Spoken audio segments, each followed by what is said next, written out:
everyone, and welcome to today's episode. We're going to be talking about The Girl Upstairs by Jessica R. Patch. So, this one is a suspense novel and it's a psychological thriller, and it fits within the Christian fiction category, and it's a standalone story. So, why did I want to read this one? Well, I like reading outside of my comfort zone every so often, and a psychological thriller is definitely outside my comfort zone and not what I would normally read. So that was really fun. And I would like to add my usual disclaimer and say many thanks to the publisher who provided an advance reader copy, and all the opinions that I express in this episode are completely my own. So let's talk about the book. The Girl Upstairs by Jessica R. Patch is set in Maine. So we're on the coast in Maine in a fictional small town called Cold Harbour. So this one has a number of suspense tropes. So as you'd expect, we have unknown danger, and our leading lady is in danger and not quite sure why and what's going on. It's a psychological thriller, and we have missing people in the story, and that includes missing children as well. Now, the story does have some dark story themes. It's not a light read by any stretch of the imagination. And we also have some gothic story elements, which was really fun. And we have a supposedly haunted house that's on a cliff overlooking the ocean as well. So we have that spooky, haunted vibe going on. And the small town of Cold Harbour really is a character in the story, and we have town secrets, and we have a lot of history that's connected to the house on the cliff. It's also the season leading into Halloween, so the town goes all out in terms of celebrating Halloween with decorating the town and all that kind of thing. We have multiple mysteries in this story as well, relating to a range of characters. And we have our leading lady, her marriage is in trouble as well. So we have some women's fiction story elements that come up. And the small town, as I said, it's a character, and we really do have an ensemble cast and a whole lot of stuff going on beneath the surface with these quirky characters, because this town prides itself as being safe and having no crime, and all is definitely not what it seems, and that is definitely not the case, as we discover as we read the story. So let's start with the first two lines, which are these lines.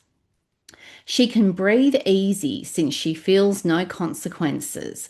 I, on the other hand, feel suffocated every day. So we're introduced to Gwen, who is feeling suffocated every day, and that's a reasonably good description of her mental health when the story opens. So Gwen is 41 years old. She's been married for 11 years, and she's a former homicide detective at the Baltimore Police Department. So at the start of the story, her and her husband have actually bought this 19th century house on a cliff, sight unseen. And she hasn't even done an inspection, only her husband's done a walkthrough. So when they arrive in Cold Harbour, she's arriving at the house that she's purchased without actually having been inside it before she purchased it. So she was attracted to living in Maine because her family used to go camping in the national park that borders the house. And it's a secluded house, and it's in a great location in terms of the position with the views of the ocean and the harbour, etc., etc. And it has a harbour frontage as well, and you can go canoeing and all that kind of thing. Now, Gwen and her husband, there's a story behind why they're in Maine, and they were effectively forced to leave Baltimore for a list of reasons. A whole lot of stuff had gone wrong, and we discover what went wrong as the story progresses. And so they're leaving behind Baltimore and having a fresh start in Maine. And her husband is a doctor, and moving to this small town in Maine is really a demotion in terms of his career as well. So there's a bit of tension that relates to why they've had to leave Baltimore in terms of his job, and why they are now living in Maine, and he's working in a position that is not moving his career upward. So, anyway, we have a lot of problems in this story. So, we have a spooky house, and it's really in the town, it's a famous haunted house. So, leading up to Halloween, it attracts kids and teenagers that are intrigued by the whole haunted house folklore that goes with the house. So, it's kind of like a tourist attraction with people around that. Really, if you're the owner, you don't necessarily want these people hanging around and trespassing on your property. And Gwen, when she arrives and walks into the house, she feels really uncomfortable. And isn't necessarily happy about being there for a whole bunch of reasons. And the history of the house, there have been a number of strange things that have happened and some mysterious deaths that have happened to residents in the house as well. And when the story opens, there's also a bone that's found on their property bordering the national park and is potentially a human bone. So there's a mystery that starts off with this human bone that might have been discovered near the house as well. And as I said earlier, we have a number of missing people in this book, including people that went missing when they were children from the town and from the surrounding area.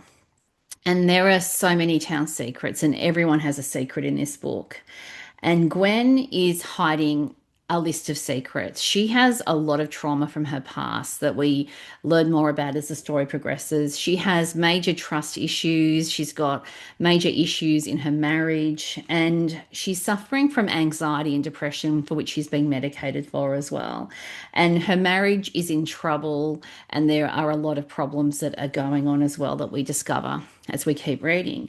Now, this story, I would describe it as being brilliant because I got to the end of this book and thought, wow, this was such a fabulous read. It was a compelling story and a page turner, and the characters were, there was so much depth, and they were really intriguing in terms of the history of what had happened to them in the past and what was actually going on and the secrets that were being kept as well.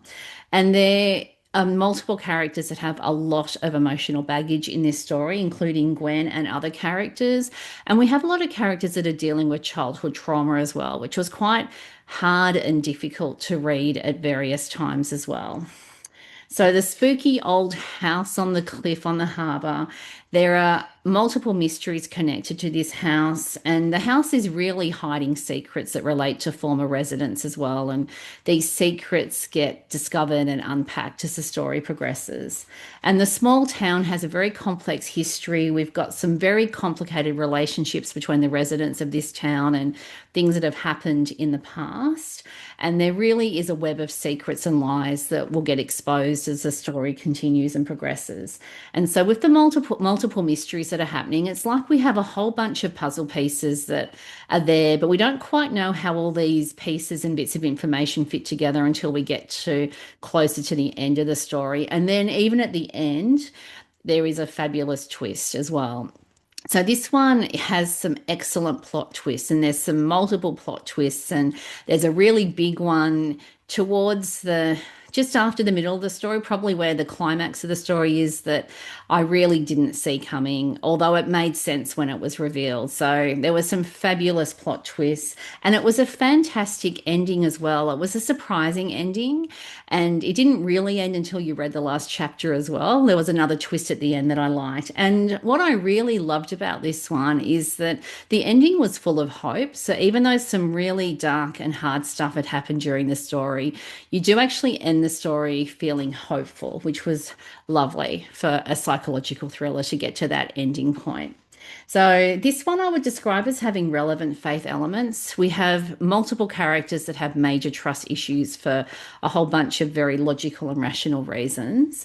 We have trauma that multiple characters are dealing with as well. And the way that trauma manifests in the story is really interesting and very different as well, and quite surprising.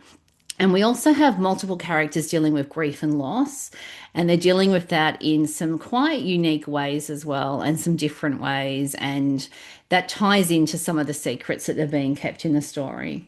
And we have redemption and forgiveness themes in the story. And the story really highlights the importance of truth and having truth exposed and not keeping all these deep, dark secrets that basically are causing a whole lot of people a whole lot of trouble. And also the importance of justice and how justice can make a big difference to people's lives when we actually get an outcome where people are held to account.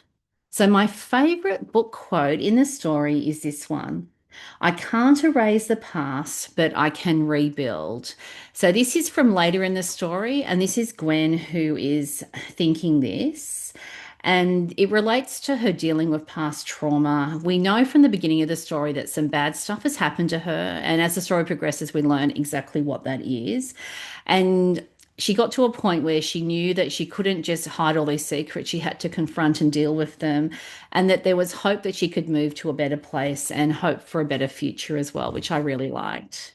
So, in terms of the impact on me, this was a scary story. I read this during daylight hours. I didn't read it at night. I can't read scary stories at night when I'm wanting to go to sleep. So, it was a daylight read on the weekend, and it was a page turner, and in that sense, really easy to read. And there was some really hard and tough and heartbreaking situations that this story deals with as well that really did make me think. And I was worried about the characters for a whole bunch of reasons. And I had a lot of empathy for many of the characters in terms of things that they'd experienced and the evil that they were dealing with in the story. And so, being a psychological thriller, it goes with the genre that there are a lot of confronting and dark things that will happen in the story. And you can't avoid evil in these situations and naming it for what it is. And the bad things that happen in the story, they weren't sugar-coated. It was there on the page, but at the same time, I think Jessica really handled it well. And she wrote a lot of really difficult, hard stuff with great sensitivity, and I really appreciated the sensitivity in the way that certain story elements were handled as well. Now, if you're looking for trigger warnings, do not read this book. Please skip this one because there's so many things in this book that could trigger you if you get triggered by stories. So this is not the book to read, and I'm not going to say why you would be triggered because that would be a complete story spoiler. So if you are sensitive to some pretty hard topics, then maybe this is not the book to read for you. And that's absolutely fine because there are other books out there that you can read. But there are some really hard and some really dark and some evil things that are touched on in this book that would definitely trigger people that are sensitive to those particular issues that have come up. So, in summary, I would recommend this book to readers who like suspense with unknown danger, who like psychological thrillers with gothic story elements, and if you like the haunted house story set up with a house that's keeping secrets from the past, then you'll like this one. If you like stories that address dark story themes that are handled with sensitivity by the author, then you'll appreciate this one. If you like suspense and psychological thrillers that have some excellent plot twists and a story ending that's surprising and hopeful, then you'll like this one.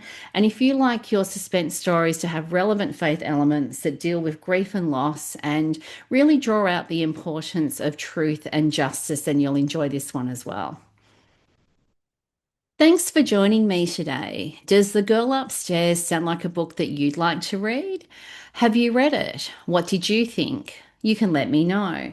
If you're listening on the podcast, you can send me a text via a link in the show notes. If you're watching at YouTube, you can like the episode at YouTube and or leave a comment at YouTube. You can also email me at my website where I have a contact form and you'll find that at narelleatkins.com. And if you've enjoyed this episode, please subscribe. And you can do that at your favorite podcasting app, or you can subscribe at YouTube, and then you'll get a notification on when my next episode drops. And if you've enjoyed this episode, please share the link with a friend, especially a friend who enjoys reading suspense novels and psychological thrillers, and also a friend who you think would enjoy reading Jessica's books. So thanks for tuning in and see you next time.